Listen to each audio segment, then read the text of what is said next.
Bapak Bambang, kami dari kelompok 5 ingin mempresentasikan mengenai pengaruh jam belajar, jam tidur, jarak dan waktu ke kampus, jumlah SKS, hari serta kelas terhadap nilai level 1.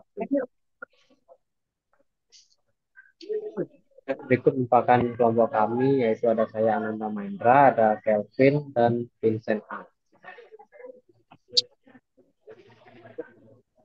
Baik, untuk selanjutnya akan dijelaskan oleh Kelvin.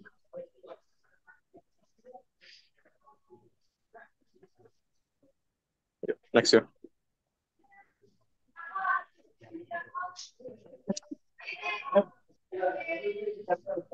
Latar belakang. Dalam objek penelitian ini, kelompok kami memilih untuk melakukan survei mengenai faktor-faktor yang memiliki potensi untuk mempengaruhi nilai assessment for learning pertama atau level 1 pada mahasiswa dalam kehidupan mahasiswa yang menempuh jenjang pendidik jana atau S1. Terdapat keragaman dan kecenderungan dan perilaku mahasiswa yang mempengaruhi kinerja maupun hasil pembelajaran mahasiswa. Pada penelitian ini, objek yang kelompok kami tetapkan dalam survei kami adalah nilai Assessment for Learning pertama atau FL1 mahasiswa Universitas Ciputra Surabaya sebagai variabel dependent.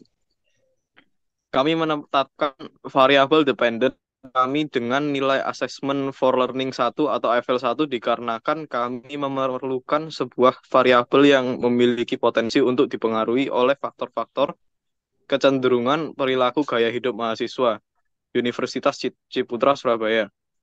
Assessment for Learning merupakan suatu metode yang digunakan oleh dosen untuk mengukur kemampuan dan pemahaman siswa dalam menerapkan materi yang sudah dipelajari.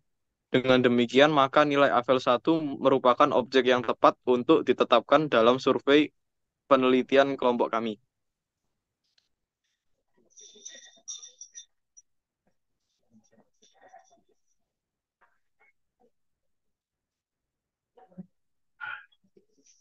Baik, selanjutnya akan dijelaskan oleh Vincent.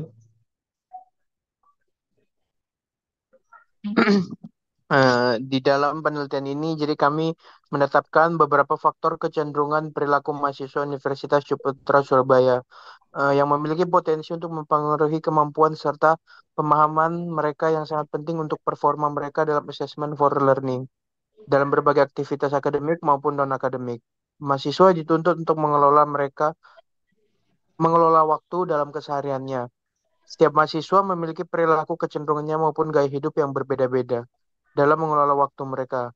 Dengan demikian, maka kami ingin mengetahui pengaruh yang diberikan beberapa kecenderungan tersebut seperti jam tidur maupun jam belajar terhadap nilai assessment for learning mereka.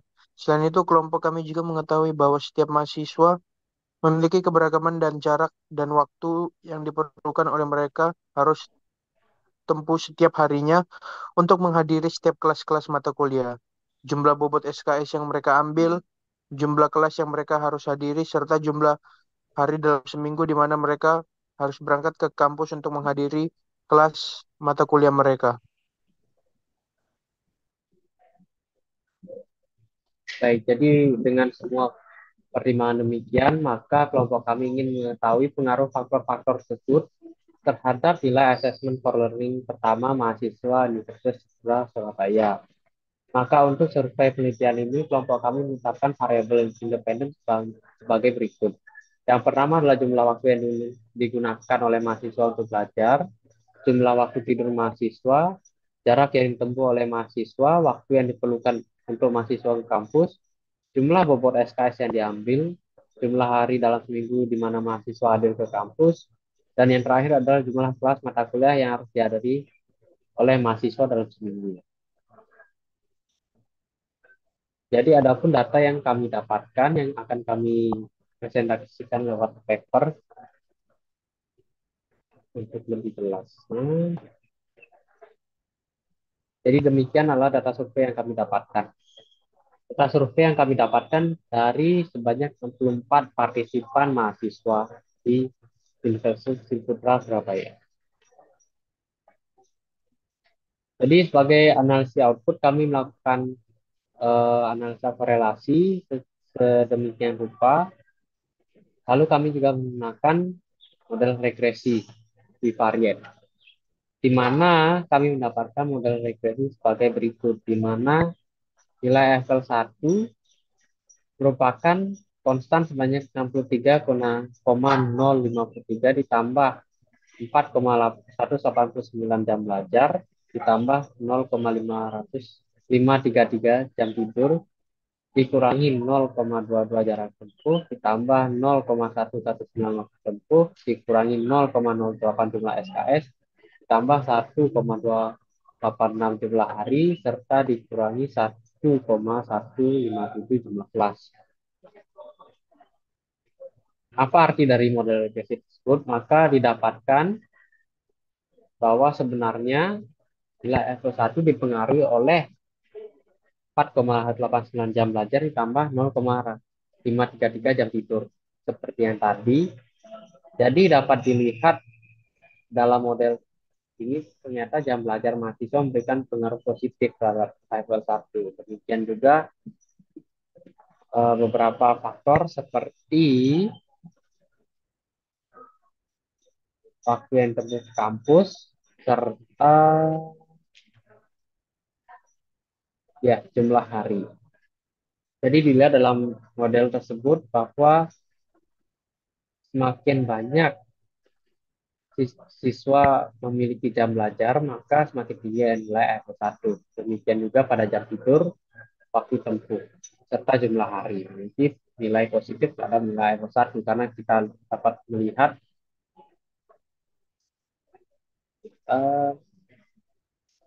ada mahasiswa yang mendapatkan nilai 85 dengan jam belajar yang hanya 4 jam. Namun, mahasiswa tersebut mengambil hanya 18 SKS, sehingga hanya datang ke kampus sebanyak 4 hari.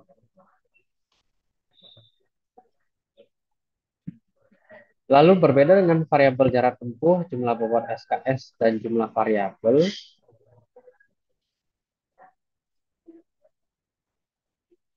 adapun yang memiliki dampak negatif itu diakibatkan dalam model regresi. Kita kembali ke halaman sebelumnya, bahwa jarak tempuh berpengaruh negatif terhadap nilai FL3. Begitu juga dengan jumlah SKS serta jumlah kelas.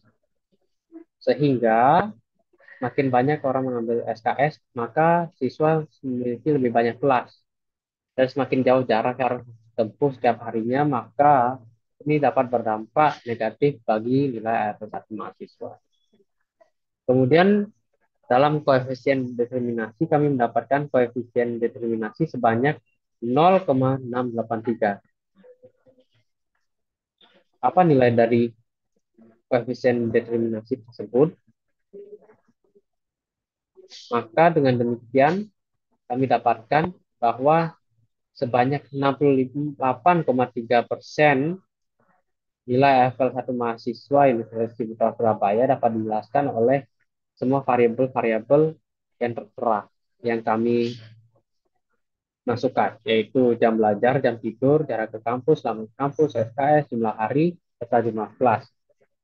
Namun, sisanya itu sebanyak 31,7% dijelaskan oleh faktor atau variabel lain yang mempengaruhi.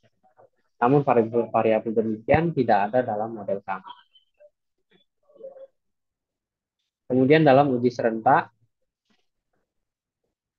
kami mendapatkan SIG sebesar 0,000 atau 0%. Maka jika di SIG ditetapkan sebagai kurang dari sama dengan 5%, maka dapat disebutkan bahwa model menolak H0 sehingga berlaku H1. Ya berarti variabel atau faktor tersebut di atas seperti jam belajar, jam tidur, dan lain-lain secara bersama-sama berpengaruh terhadap nilai FL1. Namun pada uji individu sebagai berikut didapatkan bahwa jumlah belajar memiliki SIG sebagai 0,000 atau 0%. Sehingga dia menolak H0. Sehingga yang berlaku adalah H1. Sehingga jam belajar memang benar berpengaruh terhadap nilai F1.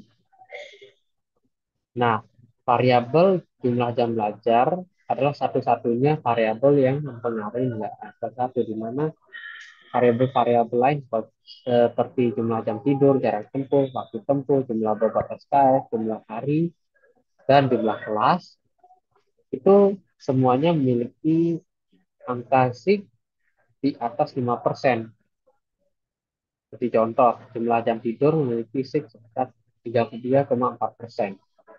Sehingga dia menolak H1, nggak berlaku H0. Yang berarti jumlah jam tidur tidak berpengaruh terhadap nilai F1.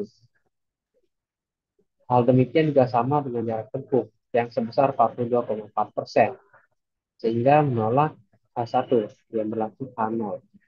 Demikian juga sama dengan waktu tempuh di angka 31,6%, jumlah bobot SKS di angka 81,4%, dan jumlah hari dalam seminggu di angka 5,4%, di mana jumlah hari dalam seminggu ini hampir dapat dikatakan mempengaruhi nilai SKS.